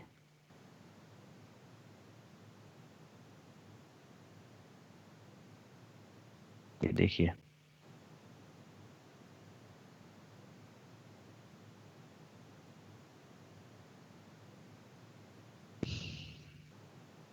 दिखाई दे रहा है सबको? Yes, sir. ठीक है। अब देखो, एक मिनट। अब देखिए, सबसे पहले ये रहे अर्ली रेप्टाइल, दिखाई दे रहे हैं अर्ली रेप्टाइल लिखा हुआ? Yes, sir. ठीक है। अब अर्ली रेप्टाइल्स की 2 ब्रांच डिवाइड हो गई, एक ब्रांच चली गई ऊपर और एक ब्रांच चली गई इधर। दिख रहा है सबको? Yes, sir. और ये जो ब्रांच थी एक पहली वाली, इसका नाम था सिनेप्सिडा। क्या है ये? Synapsida. Synapsida. और ये क्या है? Sauropsida. सोरोप्सिडा। अब ये जो सिनेप्सिडा ब्रांच है, ये सिनेप्सिडा ब्रांच कन्वर्ट हो गई, क्या बनाएगी? पेलिकोसोरस। क्या बनाएगी? Pelycosaurus. पेलिकोसोरस डायनासोर्स, डायनासोर्स का ही नाम है, और ये क्या हो चुके हैं? एक्सटिंक्ट। और ठीक है। पेलिकोसोरस फिर कन्वर्ट हो गए थे किसमें? ट्रैप्सिडा। किस में कन्वर्ट हुए थे? ट्रेप्सिडा। दिख रहा है? और फिर ये जो ट्रैप्सिडा है इन्हीं से ही डेवलप हुए क्या? मैमल्स। अरे दिख रहा है सबको? Yes sir. ठीक है, तो ये ब्रांच तो चली गई। सिनेप्सिडा से बन गए पेलिकोसोरस, पेलिकोसोरस से बन गए आपके ट्रैप्सिडा, ट्रैप्सिडा से मैमल्स। ठीक है, तो ट्रैप्सिडा और पेलिकोसोरस एक्सटिंक्ट हो चुके हैं। तो अगर आपसे पूछे मैमल्स के एंसेस्टर कौन है, तो आप बताओगे ट्रैप्सिडा। ट्रैप्सिडा के एंसेस्टर कौन है? पेलिकोसोरस। पेलिकोसोरस के एंसेस्टर कौन है? सिनेप्सिडा। और सिनेप्सिडा के एंसेस्टर कौन है? Early reptile. रेप्टाइल्स। यहाँ तक बताइए, यहाँ तक समझ में आया? Yes sir. चलिए अब अगला ले लेते हैं। चलो ग्रीन ले लेते हैं। अब बेटा जो ये सोरोप्सिडा है, ठीक है, सोरोप्सिडा, देखो सोरोप्सिडा की एक ब्रांच चली गई, ये दिखाई दे रही है, और इस ब्रांच ने बना दिया टर्टल। क्या बना दिया? टर्टल। टर्टल। एक ब्रांच चली गई ये, इस ब्रांच ने बना दिया लिजार्ड। क्या बना दिया? लिजार्ड। लिजार्ड। अब ये जो ब्रांच जा रही थी इसमें से 3 ब्रांच निकली, एक ब्रांच, 2 ब्रांच, 3 ब्रांच। ये जो ब्रांच थी, एक ब्रांच जो चली गई ऊपर और इसने बना दिए स्नेक। क्या बना दिए? स्नेक। Snake. एक ब्रांच जो गई उसने बना दिया टोर्टुरा। इस ब्रांच ने क्या बना दिया? टोटोरा। टोर्टुरा। और जो थीकोडॉन था, ये थीकोडॉन जिसके अंदर दांत डेवलप हो गए, ठीक है, इससे दो दो ब्रांच में डिवाइड हुआ ये 2 ब्रांच, ये गया, ये एक ब्रांच चली गई ऊपर और एक ब्रांच चली गई साइड में। जो ऊपर ब्रांच गई, इस ऊपर ब्रांच ने किसको बना लिया? जल्दी से बताओ। क्रोकोडाइल। क्रोकोडाइल। क्रोकोडाइल। और यहाँ पर जो है ये ब्रांच 2 ब्रांच में डिवाइड हो गई, ठीक है, एक ब्रांच ने क्या बना दी? डायनासोर। बर्ड बना दी। और Bird. एक ब्रांच ने क्या बना दिया? डायनासोर्स बना दिया। डायनासोर। क्लियर है? तो यही चीज को मैंने बहुत आसान भाषा में वहां पे लिखवा दिया है। क्लियर सबको? कोई दिक्कत? अरे बोलो। No sir. ठीक है, तो ये था origin and evolution of animals. Clear है सब लोगों को? कोई भी दिक्कत हो तो बता दो। चले आगे। Yes sir. चलिए अब आता है ह्यूमन इवोल्यूशन। क्या आता है अब? सीआरटी है। Yes yes sir. सर। आप एक बार Yes, sir. एनसीईआरटी के अंदर ह्यूमन इवोल्यूशन को खोल लो। ह्यूमन इवोल्यूशन, बताइए कितने पेज का ह्यूमन इवोल्यूशन दे रखा है? सर एक पेज। एक, हाँ थोड़ा सा ही दे रखा है ना ह्यूमन इवोल्यूशन। अब मेरी बात को समझिएगा, ठीक है? देखो बेटा, ह्यूमन इवोल्यूशन एक ऐसा टॉपिक है जिसके लिए अगर आप कोई भी बुक पढ़ोगे सभी के अंदर डाटा जो है, डाटा में वेरिएशन मिलेगा। किसी में भी ऑथेंटिक डाटा नहीं है ह्यूमन इवोल्यूशन का। आप कोई भी बुक पढ़ोगे सभी के अंदर इसका जो डाटा है वो क्या करेगा, डाटा और इन्फॉर्मेशन क्या होंगी, डिफरेंट होंगी। बात समझ में आ रही है? तो इसीलिए आप कभी भी ह्यूमन इवोल्यूशन में कोई फालतू की बुकें ना पढ़ना। आपको सिर्फ ह्यूमन इवोल्यूशन में फोकस करना है, ओनली एनसीईआरटी। किस पे फोकस करना है? एनसीईआरटी। अगर आप ऐसा नहीं करोगे तो 101% चांस है कि आपका ह्यूमन इवोल्यूशन का क्वेश्चन गलत होगा, क्योंकि किसी भी बुक के अंदर ऑथेंटिक इंफॉर्मेशन नहीं है, फीचर सही नहीं लिखे हुए हैं, और इसी वजह से जो है क्वेश्चन बच्चे अगर आता है तो गलत हो जाता है। इसीलिए अगर आप ह्यूमन इवोल्यूशन में पढ़ोगे तो सिर्फ और सिर्फ किसको फोकस करोगे? एनसीईआरटी को। किसको करोगे? बोलो। एनसीईआरटी। एनसीईआरटी को। अभी आप लोग आपने आपने देखा होगा कि अभी तक 11th ही पूरा पढ़ा दिया, 12th ही पढ़ा दिया, कहीं पे मैंने ऐसा वर्ड यूज किया? बोलो। No sir. नहीं किया ना। इसका मतलब यहाँ पर अगर इसका इस वर्ड को यूज किया है तो कोई ना कोई खास वजह होगी। इसीलिए मैं आप लोगों से कह रहा हूँ कि इवोल्यूशन ऑफ मैन केवल और केवल एनसीईआरटी से और मेरे नोट से ही पढ़ना है, इसके अलावा कहीं से नहीं पढ़ना है। क्लियर सब लोगों को? Yes Yes, sir. sir. चलिए तो चलिए तो इवोल्यूशन ऑफ मैन स्टार्ट करते हैं। तो बेटा एक बात समझ लीजिए पहले,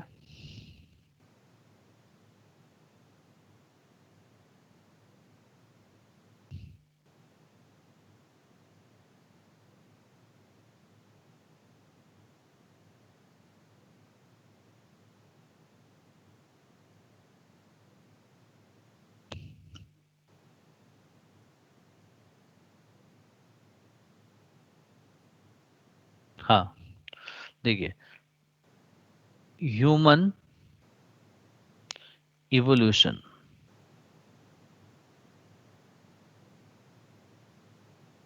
क्या नाम है? Human evolution. Human evolution. एक मिनट, एक चार्ट इसका था। हाँ, ह्यूमन इवोल्यूशन।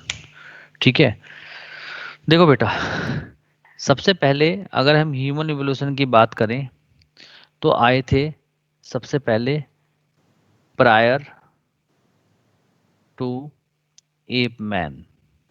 कौन आए थे पहले, सबसे पहले अर्थ पे? बोलो, बोल ही नहीं रहे हो, सो गए क्या? Prior to ape man. हाँ Prior to ape man. हाँ, प्रायर मतलब एप मैन से जो पहले आए थे, उसके बाद आए थे एप मैन, उसके बाद क्या आए थे? App man. Ape man. App man. और एप मैन के बाद में आए थे आपके मॉडर्न मैन, या मॉडर्न मैन ना कह के इसको बोलेंगे ट्रू मैन। कौन आए थे? True man. True man. अब प्रायर टू एप मैन में 4 कैटेगरीज आई थी। पहले का नाम था ड्रायोपिथेकस। क्या नाम था? Dryopithecus. ड्रायोपिथेकस। ठीक है, ड्रायोपिथेकस के बाद आए थे प्रोकंसल। कौन आए थे? Proconsul. प्रोकंसल के बाद आया था कौन? Ramapithecus and शिवापिथेकस। क्या आए थे बेटा? Ramapithecus and Sivapithecus. Ramapithecus and शिवापिथेकस। बेटा किस बच्चे ने म्यूट नहीं कर रखा? बड़ा डिस्टर्ब हो रहा है, क्या कर रहे हो बेटा? कौन बच्चा है ये? ठीक है, तो इस तरीके से 1 2 एंड 3। क्लियर है सब लोगों को? बोलो हाँ या ना। Yes sir. उसके बाद आए थे एप मैन। एप मैन में सबसे पहले आए थे ऑस्ट्रेलोपिथेकस। कौन आए थे बेटा, जल्दी से बताओ? ऑस्ट्रेलोपिथेकस। ऑस्ट्रेलोपिथेकस। ऑस्ट्रेलोपिथेकस के बाद आए थे बेटा होमो हैबिलस। और होमो हैबिलस के बाद आए थे होमो इरेक्टस। यस कौन सर। आए थे? होमो इरेक्टस। होमो इरेक्टस के बाद आए थे कौन? जावा मैन। कौन आए थे? जावा मैन। Java man. जावा मैन। जावा मैन के बाद आए थे packing man. Packing man. Packing man. और यस। फिर पेकिंग मैन जो था 2 पार्ट्स में डिवाइड हो गया था। पेकिंग मैन 2 पार्ट्स में डिवाइड हो गया था और उनको नाम दिया गया था ट्रू मैन। क्या नाम दिया गया था? True man. True. हाँ, एक बने थे नियंडरथैल, नियंडरथैल मैन, और दूसरे बने थे क्रोमैग्नॉन। दूसरे कौन से थे? Cro-Magnon. Yes man. Sir. Cro-Magnon. ठीक है, नियंडरथैल जो थे बेटा ये खत्म हो गए थे, ये सरवाइव नहीं कर पाए थे, और क्रोमैग्नॉन से ही आज के तारीख में मॉडर्न मैन बने हैं। कौन बने हैं? Modern man. और मॉडर्न मैन क्या है? Homo sapiens sapiens. अरे क्लियर है सबको? सीरीज समझ में आ गई? Yes sir. बोलो, किसी को कोई दिक्कत? ठीक है, तो No. ये हाँ, तो ये जो है सीरीज है, इसी सीरीज में हमको पढ़ना है। क्लियर है? चलें स्टार्ट करें। Yes sir. चलिए, Yes, sir. तो सबसे पहले हम प्रायर टू एप मैन पढ़ेंगे, उसके बाद एप मैन पढ़ेंगे और उसके बाद ट्रू मैन पढ़ेंगे। तो सबसे पहले स्टार्ट करते हैं प्रायर टू एप मैन। क्या स्टार्ट करते हैं? prior to ape man. Prior to ape man. हाँ, तो देखिए बेटा, मैंने यहाँ पर चूंकि इसमें काफी कंफ्यूजन रहता है तो मैंने ना तीन कैटेगरी, पांच कैटेगरीज में डिवाइड कर दिया। पहले कॉलम में नेम ले लिया, सेकंड में ओरिजिन, थर्ड में क्रेनियल कैपेसिटी, फोर्थ में डिस्कवरी और फिफ्थ में ले लिया बॉडी फीचर्स। तो फर्स्ट कॉलम में क्या है? Name. सेकंड में, Origin. Origin, थर्ड में, cranial capacity, Cranial capacity. Fourth में discovery, Discovery. और फिफ्थ में body Body features। features. Yes, body sir. Feature. ठीक है, तो सबसे पहले स्टार्ट करते हैं प्रायर टू एप मैन। देखो ये लिखा हुआ है, थोड़ा मिटा हुआ दिख रहा है ये, प्रायर टू एप मैन। सबसे पहले क्या स्टार्ट कर रहे हैं? Prior to ape man. Hmm, Prior to ape man. तो सबसे पहले स्टार्ट करते हैं ड्रायोपिथेकस। तो बेटा जो ड्रायोपिथेकस था, जो एप मैन था, एप मैन बोलते हैं इसको, एप मैन से पहले वाला था, प्रायर टू एप मैन था ड्रायोपिथेकस। ये कब ओरिजिनेट हुआ था? 15 मिलियन ईयर्स एगो। कब हुआ था ओरिजिनेट? 15 बोलो। million years ago. Million years ago. हाँ, और इसकी क्रेनियल कैपेसिटी का नहीं पता है, इसकी क्रेनियल कैपेसिटी का नहीं मालूम नहीं है, पता। इसलिए नहीं लिखा है, क्योंकि हमें ऑथेंटिक इंफॉर्मेशन लिखनी है। और डिस्कवरी, इसको कहाँ से डिस्कवर्ड किया गया था? Miocene rock of Africa and Europe. Miocene, इसकी स्पेलिंग है यहाँ पर MIOCENE। क्या लिखा हुआ है? Miocene rock of Africa and Europe. Europe. ठीक है, मायोसीन जो था, मायोसीन क्या है बेटा? एरा है, पीरियड है, इपोच है? बताओ। मुझे बहुत गुस्सा आ रहा है तुम्हारे ऊपर फिर से। मायोसीन क्या है? अरे जूलॉजिकल टाइम स्केल नहीं पढ़ाया क्या बच्चों मैंने तुम्हें? अरे बोलो बच्चों, ऐसे कैसे समझा पाऊंगा? तुम ऐसे डांट खा जाओगे मुझसे। मायोसीन क्या है बता तो रखा है। Epoch है. इपोच है। और Yes, किस, sir. और किस पीरियड में इपोच है मायोसीन? है Tertiary period. Tertiary period. Tertiary period. और किस एरा में है? Cenozoic. सीनोजोइक।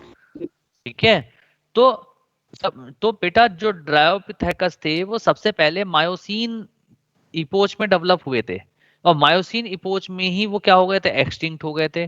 तो बताओ बेटा, जब आप खुदाई करोगे तो इस ये कौन सी रॉक में मिलेगा? मायोसीन रॉक में तो मिलेगा। अरे बोलो।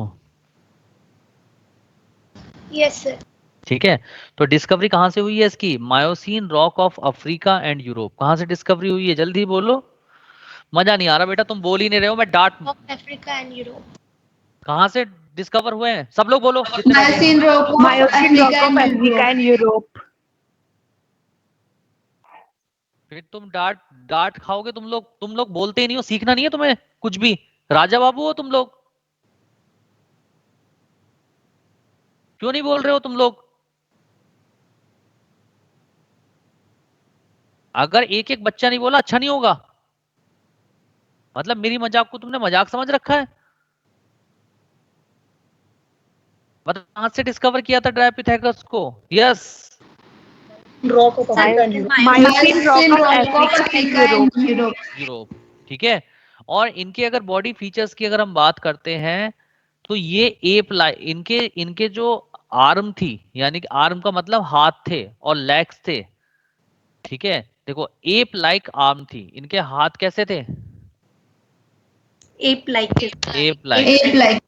ठीक है, and legs of same length, और इनके जो पैर थे उनकी सेम लेंथ थी। ठीक है Yes, ना? sir. यानी Yes. कि जैसे आप लोगों ने देखा होगा, जैसे गाय या भैंस देखते हैं आप, आगे के पैर और पीछे के पैर बराबर होते हैं, इसी तरीके से इनके आगे और पीछे के पैर क्या थे? बराबर थे। Yes, sir. और ये नेचर में कैसे थे? आर्बोरियल। आर्बोरियल का मतलब मैंने बता रखा है, लीव्स ऑन ट्री। ये पेड़ों पर रहते थे। किस पे रहते थे? पेड़ों पर. पेड़ों पे रहते थे। Europe. और नकल वाकर थे। नकल की स्पेलिंग है KNUCKLE। नकल वाकर। नकल वाकर का मतलब क्या होता है? ये झुककर चलते थे। कैसे चलते थे? झुककर चलते थे सर. झुककर चलते थे। झुककर। और इनका जूलॉजिकल नेम था ड्रायोपिथेकस अफ्रीकेनस। क्या था बेटा इनका? Dryopithecus. अफ्रीकेनस क्यों ठीक है। कहा? क्योंकि अफ्रीका से डिस्कवर्ड हुए थे। अरे बेटा बात समझ में आ रही है? हाँ जी सर। ठीक है। Yes, sir. और ड्रायोपिथेकस को माना जाता है it is a common ancestor of man and app. ये माना जाता है कि यहाँ से दो ब्रांचेस में डिवाइड हो गए थे ये, एक से बने थे मैन और एक से बने थे एप। एक से क्या बने थे? मैन, और एक से बने थे एप्स। एप्स। ठीक है। इसके बाद बेटा ड्रायोपिथेकस के बाद आए थे प्रोकंसल। कौन आए थे?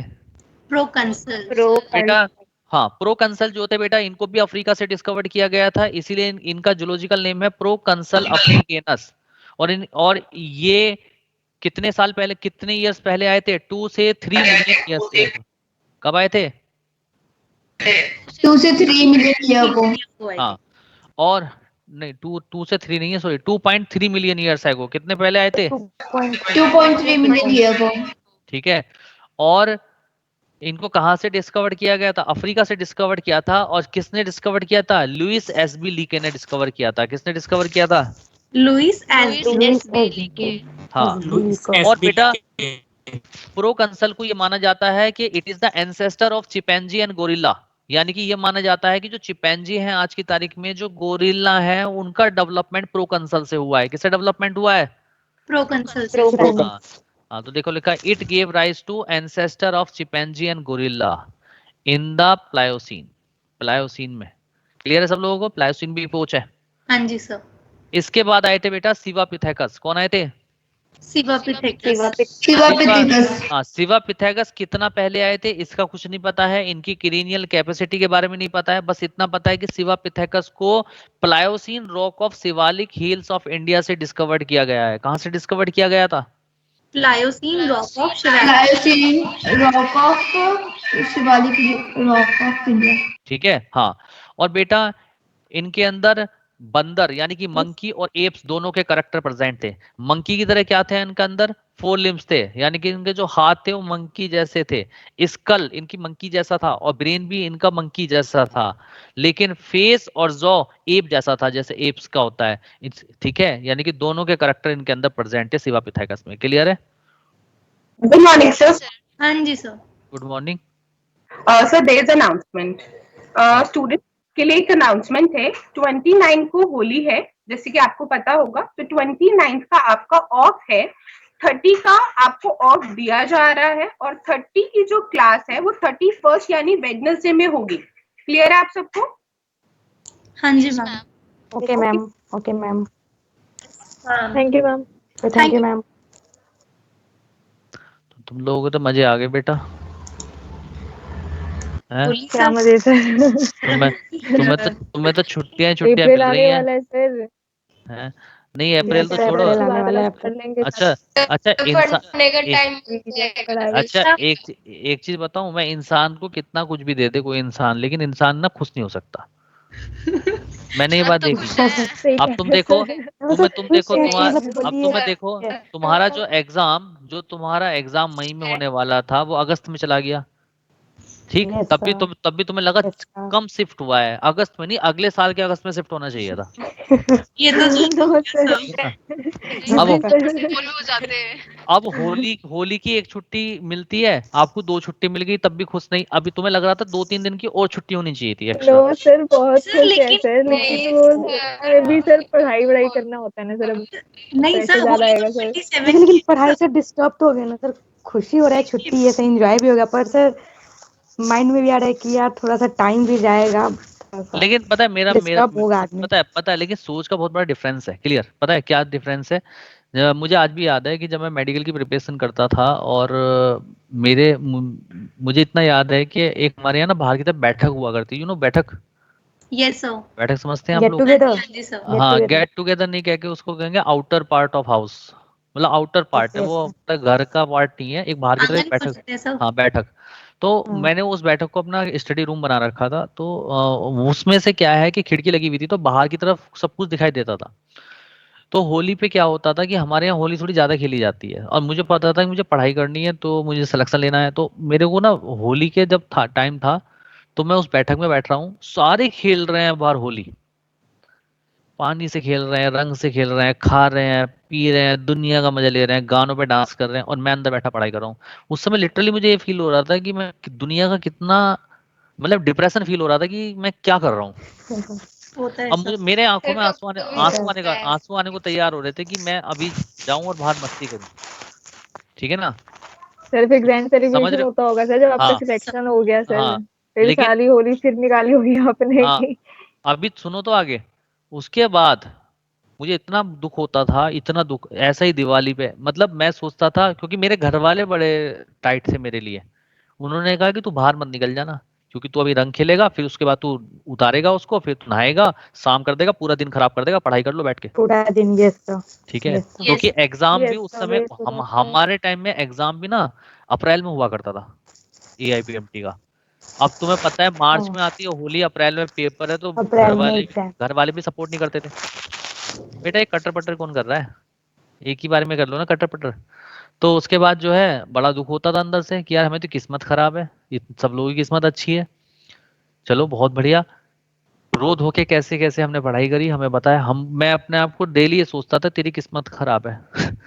ठीक है, मैं बहुत, लेकिन फिर उसके बाद जो है एग्जाम दिया, उसी मेहनत का एग्जाम रिजल्ट अच्छा आ गया, सिलेक्शन हो गया, कॉलेज में पहुंच गए। Yes sir. कॉलेज में जो होली मनाई है, कॉलेज में दिवाली मनाई है। सर फिर वही तो सर, ग्रैंड सेलिब्रेशन ठीक है ना? कराओ अपने। हाँ, सर तुम्हें पता नहीं है, फिर तो ऐसी होली होली मनाई है ना, मैं बता नहीं सकते तुमको, इतनी मस्ती की है यस ना। सर, ठीक है ना? एक्सप्रेस नहीं कर हाँ सकते यस आप। सर, हाँ। सही तो फुली सेक्रीफाइस, हाँ उसके बाद सारी फिर वाली। तो सर तो आपको मौलाना मिल गया था ना, हाँ नहीं नहीं, सर, कैसे फिर भी सर था? देखो एक बात मैं आपको फेस्टिवल का बताऊं। वाइब्स आने लगता है, तो थोड़ा सा डिस्टरबेंस हो ही जाता है।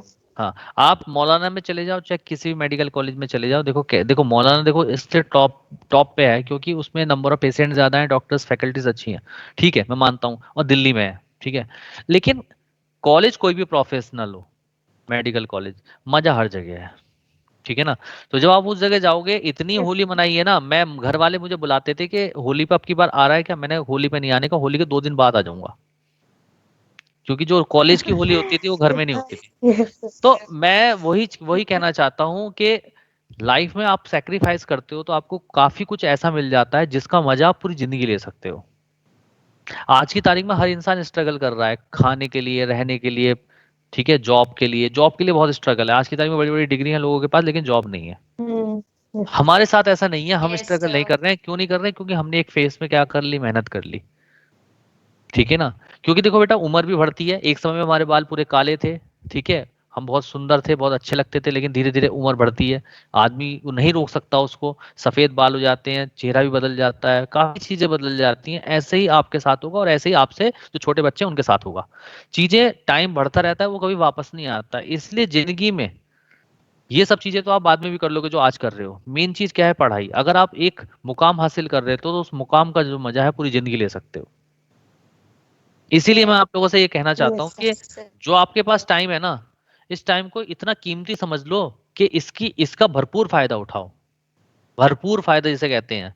क्योंकि ये जो 3-4 महीने की मेहनत है ना, ये आगे के जो आपके 50, 60, 70, 80, जो 100 साल बचे हुए हैं ना, उसमें मजा ले सकते हो, इन 3-4 महीनों को सेक्रीफाइस करके। बात को समझ रहे हो? तो इसीलिए यस सर। दिमाग को मजबूत Yes. करो, क्योंकि उसी चीज का मजा हम आज भी ले रहे हैं। ठीक है? तो इसीलिए आप लोग भी उस चीज का मजा ले सको, तो इसलिए आप खूब मेहनत करो और लगकर करो। और देखो बेटा, सारा खेल होता है एनर्जी का। आपके अंदर एक एनर्जी होनी चाहिए भरी हुई, जिस एनर्जी को दिखना चाहिए कि आपके अंदर एनर्जी है। कई लोग बहुत सुस्त होते हैं, बहुत ही सुस्त होते हैं, सोचने में सुस्त होते हैं, लिखने में सुस्त होते हैं, काम करने में सुस्त होते हैं, बोलने में सुस्त होते हैं। मतलब उनसे बात करके ऐसा लगता है कि यार मैंने इससे क्यों क्वेश्चन पूछा, यार मैंने क्यों बात करी इससे, तो बहुत सुस्त आदमी है। ठीक है? आजकल सुस्त का जमाना ही नहीं है, आजकल एक्टिव पर्सन का जमाना है। क्योंकि दुनिया बहुत तेजी से आगे यस की सर। तरफ भाग रही है। अगर आप धीरे भागोगे तो आप तो बहुत पीछे रह जाओगे। इसलिए बिल्कुल एनर्जी अपने अंदर डेवलप करो। आप लड़के हो चाहे लड़की हो, कोई फर्क नहीं पड़ता, आजकल सब बराबर है। एनर्जी आप लोगों के अंदर जबरदस्त होनी चाहिए। सारा खेल एनर्जी का है। अरे समझ में आ रहा है, नहीं आ रहा है, या मैं ऐसे ही बोल रहा हूँ? हाँ जी सर। Yes, यस यस सर, आ सर। रहा है। हाँ, तो बहुत फुल एनर्जी के साथ रहो। मुझे गुस्सा नहीं आता, मैं आप लोगों के साथ इसलिए इंटरेक्शन बार बार बुलवाता हूँ ताकि आपके अंदर एक एनर्जी आए, आपके अंदर जो एक सुस्तपन है वो खत्म हो। इसलिए मैं बार बार बुलवाता हूँ, वरना मैं तो पढ़ा पढ़ा के आगे निकल जाऊंगा, मुझे क्या फर्क पड़ता है। लेकिन मैं यहाँ पर आपका टीचर ही थोड़ी हूँ, मेंटोर हूँ आप लोगों का, आपको पूरा चेंज करना है, हाँ जी ठीक है सर। ना, इसलिए Yes. पूरा फोकस करें इस चीज पे। चलिए अगला आता है रामापिथेकस। अगला आता है रामापिथेकस। रामापिथेकस जो डिस्कवर्ड आया था वो 14 से 15 मिलियन ईयर्स एगो पहले आया था, और इसको डिस्कवर्ड किया गया था, एडवर्ड लुइस ने डिस्कवर्ड किया था। किसने डिस्कवर्ड किया था? एडवर्ड लुइस ने डिस्कवर्ड किया था 1932 में। और कहां से किया था? Pliocene rock of Shivalik hills of India से। और इससे ऊपर जो हमने शिवापिथेकस पढ़ा था वो भी शिवालिक हिल से डिस्कवर्ड हुआ था। अरे बात समझ में आई नहीं आई? Yes, sir, same brother. हाँ, और जो रामापिथेकस था ना, इसके अंदर जो करेक्टर्स थे ना, फीचर्स थे, वो बिल्कुल हमारी तरीके से थे, इसीलिए इसको direct line of human evolution माना जाता है। क्या माना जाता है? Direct line of human evolution. क्यों? क्योंकि मोर मैन लाइक, क्योंकि मैन की तरह थे इसके फीचर्स। बात समझ में आई नहीं आई? ठीक है, केनियापिथेकस नहीं पढ़ना है आपको, ठीक है? हाँ बेटा। सर ये इनके नाम किसने रखे? जैसे ये नाम रामापिथेकस। साइंटिस्ट ने रखे बेटा, नाम जो डिस्कवरी कर रहे थे वही नाम रख रहे थे। अच्छा। हाँ, ठीक है सर। चलिए इसके बाद आए एप मैन। एप मैन में बेटा सबसे पहला आया ऑस्ट्रेलोपिथेकस। क्या है बेटा? Australopithecus. ऑस्ट्रेलोपिथेकस जो था बेटा फर्स्ट एप मैन था, सबसे पहला एप मैन था। ये 5 मिलियन ईयर्स एगो जो है डेवलप हुआ था, और इसको जो डिस्कवर्ड किया था उस साइंटिस्ट का नाम था रेमंड डार्ट। और रेमंड डार्ट ने इसको कहां से डिस्कवर्ड किया था? Pliocene rock near Taung in Africa. Africa में एक जगह है ट्वांग, वहां से प्लायोसीन रॉक्स के अंदर से इसको डिस्कवर्ड किया गया था। अरे बात समझ में आ रही है नहीं आ रही है? Yes, sir. और ऑस्ट्रेलोपिथेकस के अंदर मैन और एप दोनों के कैरेक्टर्स प्रेजेंट थे, फीचर्स प्रेजेंट थे, इसीलिए इसको कहा जाता है connecting link between apes and mans. किसके बीच कनेक्टिंग लिंक मानी जाती है? Apes and man. Apes and man, ठीक है। और ये माना जाता है कि they hunted with stone weapons but 8 foot, मतलब कहने का मतलब ये है कि ये पत्थर के हथियार से शिकार किया करते थे, ठीक है, लेकिन इसके एविडेंसेस प्रॉपरली नहीं मिले थे, ठीक है। और बट 8 फूट, लेकिन ये फ्रूट्स खाते थे। क्या खाते थे? फ्रूट्स। तो क्वेश्चन ये उठा, जब ये फ्रूट्स खाते थे तो शिकार क्यों करते थे? तो यहाँ पे कंप्लीट एविडेंसेस नहीं मिले थे। बात समझ में आई नहीं आई? इसके बाद इनकी 2 बॉडी फॉर्म्स होती हैं ऑस्ट्रेलोपिथेकस की। एक होती है ग्रेसाइल बॉडी, एक होती है रोबस्ट बॉडी। ग्रेसाइल बॉडी का मतलब सॉफ्ट बॉडी होती है, जैसे फीमेल की बॉडी होती है ल्यूसी। तो ल्यूसी एक फीमेल का फॉसिल्स था जिसका जूलॉजिकल नेम रखा गया ऑस्ट्रेलोपिथेकस अफ्रिएंसिस, ठीक है। और दूसरी बॉडी फॉर्म थी रोबस्ट, ये मिला था ट्वांग। ये एक बच्चे का एक सर मिला था, जो कि 4 to 5 इयर्स का बच्चा था, ठीक है। और उसकी बॉडी, उसका सर क्या था? वो चूंकि मेल था तो उसकी बॉडी क्या थी? हार्ड थी, तो उसको नाम दिया गया ऑस्ट्रेलोपिथेकस रोबस्टस। क्या नाम दिया गया? Australopithecus robustus. Australopithecus robustus. हाँ, इसके बाद बेटा ऑस्ट्रेलोपिथेकस के बाद आए होमो हैबिलस। बेटा हैबिलस वर्ड आता है टूल मेकर के लिए, यानी कि सबसे पहले जो हथियार, पत्थर के जो हथियार बनाए थे, टूल बनाए थे, वो किसने बनाए थे? हैबिलस ने। इसलिए इसको Homo हैंडीमैन, habilis. इसलिए इसको हैंडीमैन भी कहा गया। क्या कहा गया? Handyman. हैंडीमैन। और बेटा इनकी जो क्रीनियल कैपेसिटी थी, इनकी जो क्रीनियल कैपेसिटी थी, एक मिनट बेटा, एक मिनट बस।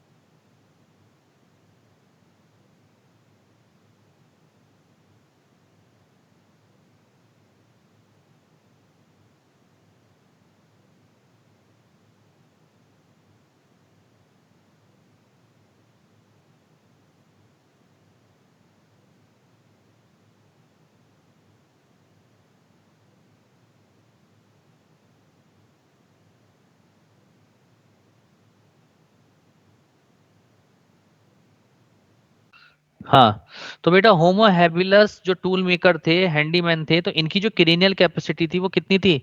650 से 800 सीसी। कितनी थी? 650 650 to 800 cc. हाँ, और इनको जो डिस्कवर्ड किया था बेटा वो हस्बैंड वाइफ ने किया था। हस्बैंड का नाम था लुइस लीके और वाइफ का नाम था मैरी लीके। इन्होंने इनको ईस्ट अफ्रीका से डिस्कवर्ड किया था। कहाँ से डिस्कवर्ड किया था? East Africa. ईस्ट अफ्रीका, ठीक है। और they did not eat meat, ये मीट नहीं खाते थे, ये नेचर में कैसे थे? फ्रूटीवोरस थे। दे लैड इन कम्युनिटी, कम्युनिटी मतलब ये क्या करते थे? ग्रुप में रहा करते थे और लीव्स इन केव्स, और गुफाओं में रहा करते थे।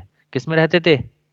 गुफाओं में. गुफाओं में रहते थे, क्योंकि इनके ज्यादातर जो फॉसिल्स मिले हैं वो केव्स में मिले हैं। इससे ये पता लगता है कि ये गुफाओं में रहते थे, और इनके जो फॉसिल्स हैं वो ग्रुप में मिले, तो इससे पता लगता है कि ये कम्युनिटी में रहते थे।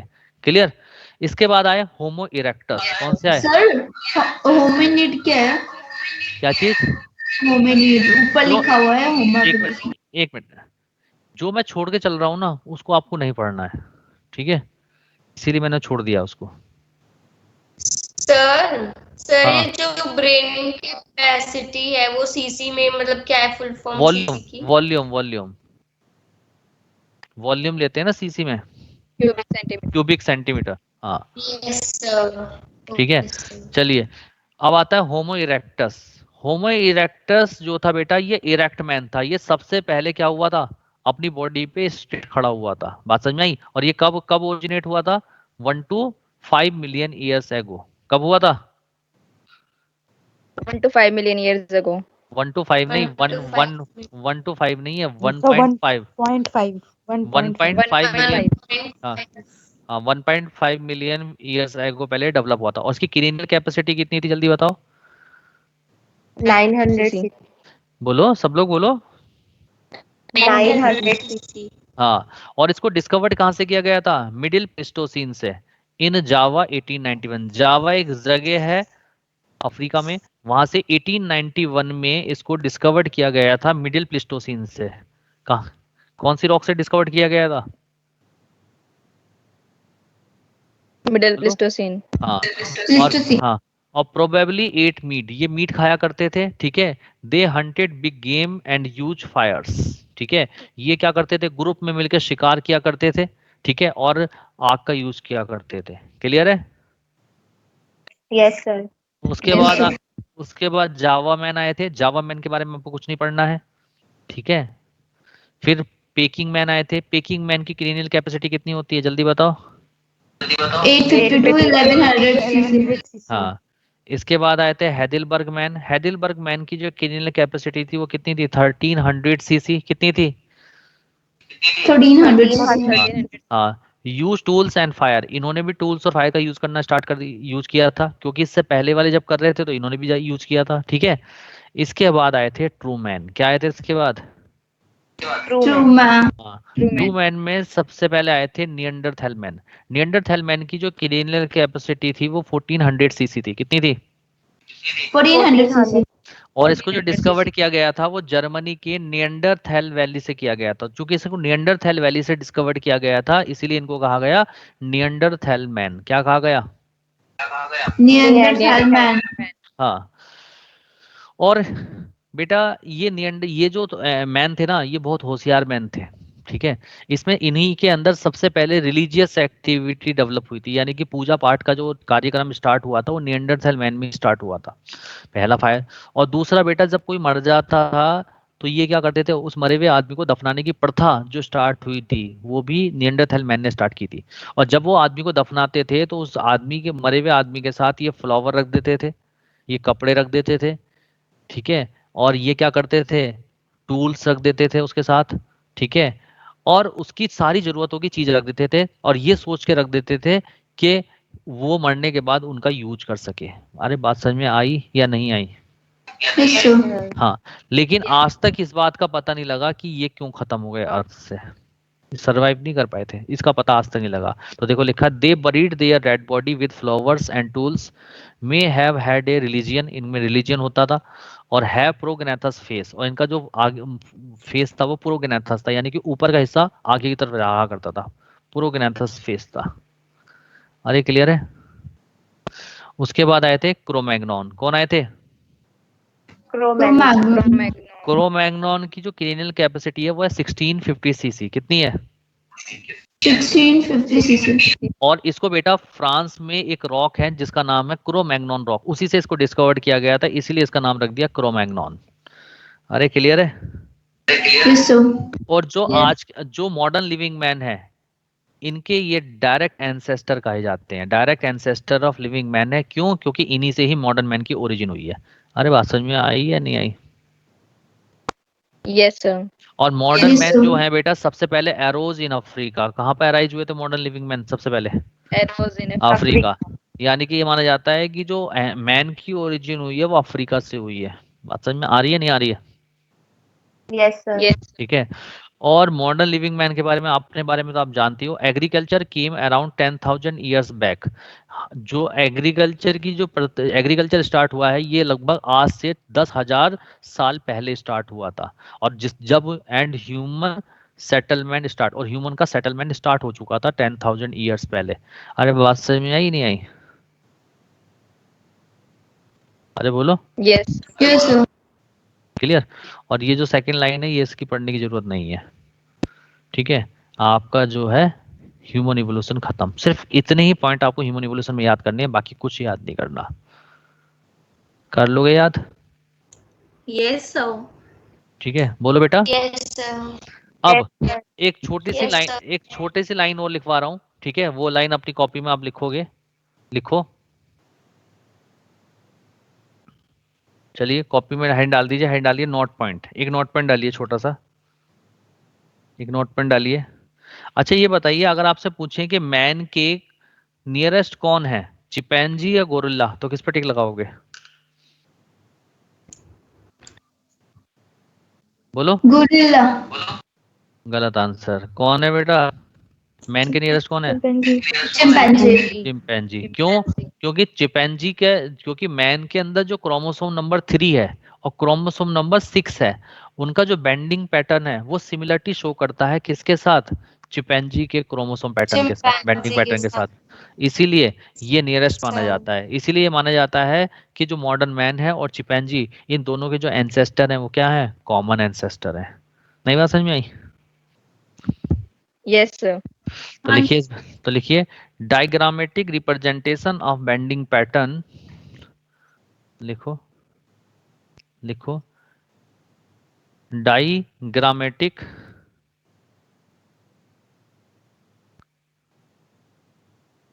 Representation of the bending pattern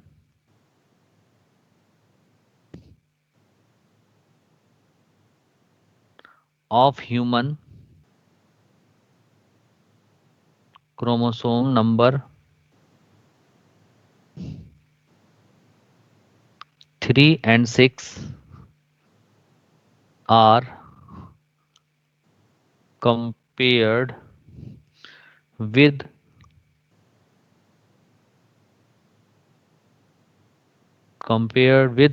those of particular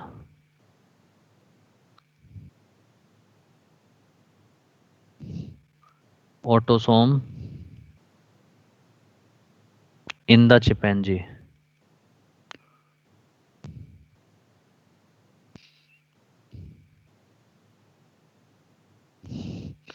This remarkable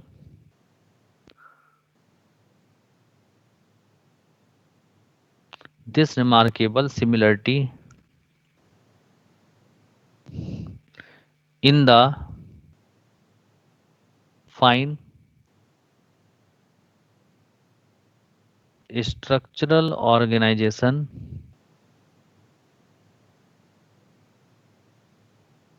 of the chromosomes is understandable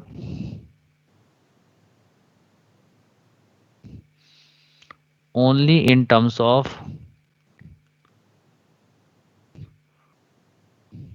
a common origin for man and chimpanzee.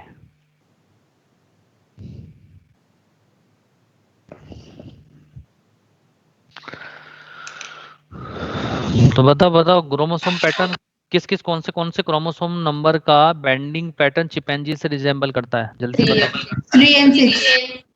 3 and 6. 6। इसीलिए माना जाता है कि मैन और चिंपैंजी के जो एंसेस्टर हैं वो क्या है, common. Common. Yes, sir. Sir Clear है? इंटेलिजेंट कौन सा वाला होता है? हैं? गोरिल्ला चिंपैंजी में से इंटेलिजेंट कौन होता है सबसे ज्यादा? मुझे समझ नहीं आ रहा क्या कहना चाह रहे हो, वो टेंजेंट। पूछ रहे हैं कि इंटेलिजेंट कौन है दोनों में से, गोरिल्ला और चिंपैंजी में से ज्यादा। आता है शायद। ज्यादा इंटेलिजेंट बिहेवियर देखा जाएगा किससे, क्रिनियल कैपेसिटी से। तो ज्यादा होशियार जो है वो तो चिंपैंजी है। एक मिनट, इसकी क्रिनियल कैपेसिटी अब तो पूछी नहीं जाती ना, क्रिनियल कैपेसिटी एक बार देख लेते हैं। इसका एक चार्ट है, चार्ट दे देता हूँ।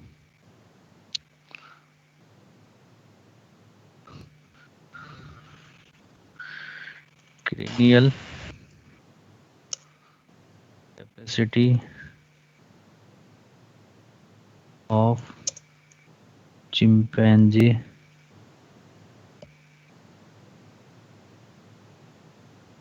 एंड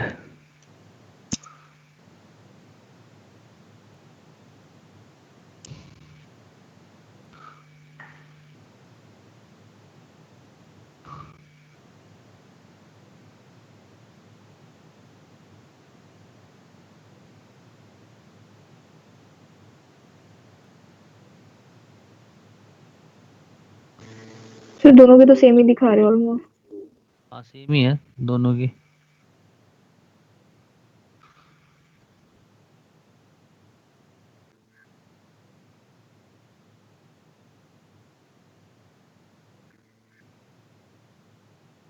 अभी एक्चुअली ये आपके मैसेज चला गया है।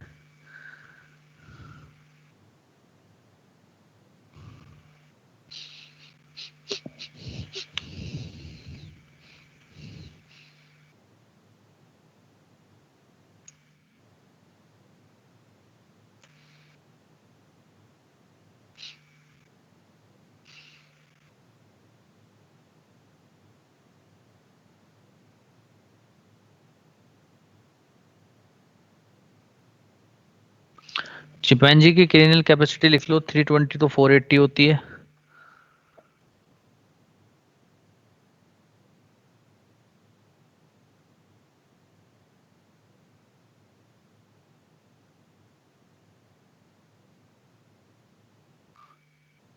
ऑथेंटिक डाटा नहीं है ना इसके कोई भी।